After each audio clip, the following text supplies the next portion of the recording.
Pakinggan muna natin ang sabi ni Sheikh Dave Christian bago natin siya sagutin. Palang buong paniniwala ng mga Kristiyano tungkol kay Jesus na pagkapako niya sa krus ay bunga pala iyon ng panloloko ni Allah. Ito ang sinabi niya sa Quran 4 verse 178. Ito, wa qawlihim inna qatalna al-masih Isa ibn Maryam Rasulullah wa ma qataluhu wa ma salabuhu walakin syubiha lahum. And further saying, indeed we have killed the Messiah Jesus, the son of Mary, the messenger of Allah, and they did not kill him, nor they crucify him, but another was made to resemble him to them. Nakita niyo po yan. Ang tunay daw na Jesus ay niligtas ni Allah, tapos ang nakita ng mga Hudyo, ng mga apostoles ni Jesus, pekeng Jesus. Una sa lahat, tama po ang nasa Quran, si Jesus ay hindi nahuli at hindi namatay sa krus dahil siya ay niligtas ng Allah sa kapahamakan. At ipinaliwanag ni Ibn Kathir na isang binata na disipulo ni Propeta Jesus na siyang pinakabata sa lahat ang nagtaas ng kanyang kamay noong tanungin ni Propeta Isa, Jesus, ang mga alagad niya, kung sino ang magiging kamukha niya at siya ay magiging matalik na kasama niya sa paraiso. 3 beses niyang ginawa ang pagtatanong at tanging ang alagad na ito ang parating tumutugon. Dahil dito, ang alagad na ito ni Propeta Jesus ang siyang naging kamukha niya at siyang nagdanas ng kamatayan sa krus. Kumbaga, ang disipulo ni Jesus ay nagsakripisyo para maligtas ang si Jesus. Pero sa Biblia, may isang lalaki ang siyang naipako at ang pangalan niya ay Simon Cyrene. Siya ang naipako sa krus nang dalhin niya ang krus ni Jesus. Sa pag-akala nila si Jesus ang kanila naipako. Marcos Kapitulo 15 versikulo 21 hanggang 24 ipinako si Jesus sa krus. Pinilit nila ang isang nagdaraan, si Simon na taga Cyrene, na ama ni Alejandro at ni Rufo, na nanggaling sa bukid, upang pasanin niya ang krus ni Jesus. Siya'y kanilang dinala sa pook na tinatawag na Golgotha na ang kahulugan ay ang pook ng bungo. At siya'y binigyan nila ng alak na hinaluan ng mira, ngunit hindi niya tinanggap iyon. Siya'y kanilang ipinako sa krus, at pinaghati-hatian ang kanyang mga damit na kanilang pinagsapalaran, kung alin ang kukunin ng bawat isa. Malinaw, hindi si Jesus ang naipako at ito po ay tama, dahil ang Book of Mark ang pinakaunang isinulat bago ang 3 Gospel. Kaya isinulat ang 3 Gospel upang pamaliin ang nakasaad sa Book of Mark, at baguhin ang kwento. Ayon naman sa Book of Barnabas Kabanata 215, nang ang mga sundalong kasama ni Judas ay malapit na sa lugar na kung saan si Jesus ay naruroon at nagdarasal, hardin ng Getsemani, narinig ni Jesus ang pagdating ng maraming tao, sa takot niya siya ay tumakas.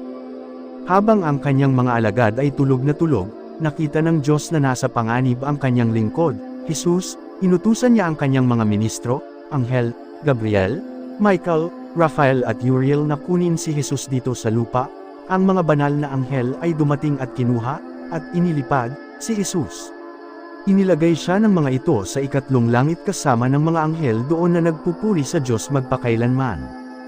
Ang ebanghelyo ni Bernabe, Barnabas, ay matatagpuan at nakapaloob bilang bahagi ng tinatawag na Codex Sinaiticus, isa sa itinuturing na pinakamatanda at pinakamapagkakatiwalaang kasulatan, na ginagamit bilang batayan ng mga Bible scholars sa pagsasalin nila ng Biblia.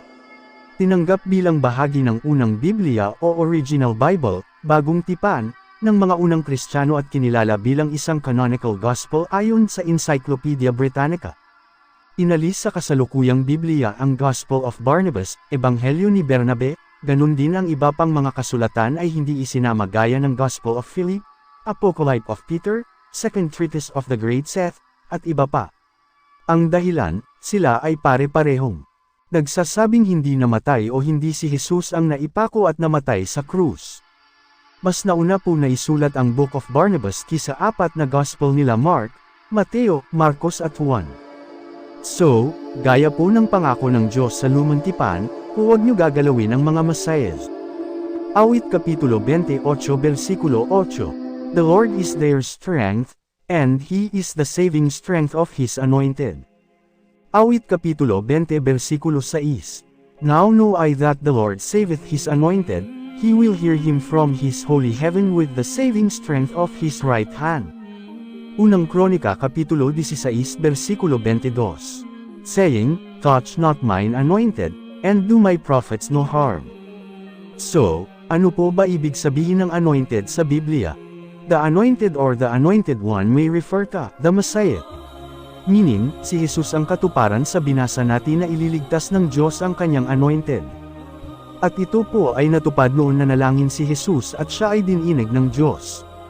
Mga Hebreo Kapitulo 5 versikulo 7. Noong si Jesus ay namumuhay pa rito sa lupa, siya'y nanalangin at lumuluhang nakiusap sa Diyos na makakapagligtas sa kanya sa kamatayan. At dininig siya ng Diyos dahil lubusan siyang nagpakumbaba. Dumako naman po tayo sa paniniwala ng mga Kristiyano. Ayon naman po sa paniniwala ng mga pagano gaya ng mga Kristiyano, ang pagkapako ni Jesus ay para sa kasalanan na minana daw natin sa atin mga magulang. Kaya dinakip at ipinako si Jesus dahil para sa kabayaran ng kasalanan o minanang kasalanan. Ito po ay maling paniniwala dahil ayon kay Mateo, ipinanganak si Jesus upang iligtas ang kanyang sariling bayan, wala po kinalaman ang kasalanan ng ating mga magulang. Mateo Kapitulo 1 versikulo 21. Magsisilang siya ng isang batang lalaki at Jesus ang ipapangalan mo sa sanggol sapagkat ililigtas niya ang kanyang bayan sa kanilang mga kasalanan. Ang ililigtas ni Jesus ay ang Israel, o sariling bayan niya, kaya nakakaawa po ang Kristiyano kung tutuusin. Kaya malinaw po si Jesus ay hindi na ipako at namatay, ayon sa Biblia at Quran. Kaya huwag niyo sisihin ang Diyos kung bakit kayo naniniwala sa pagkapako kuno ni Jesus.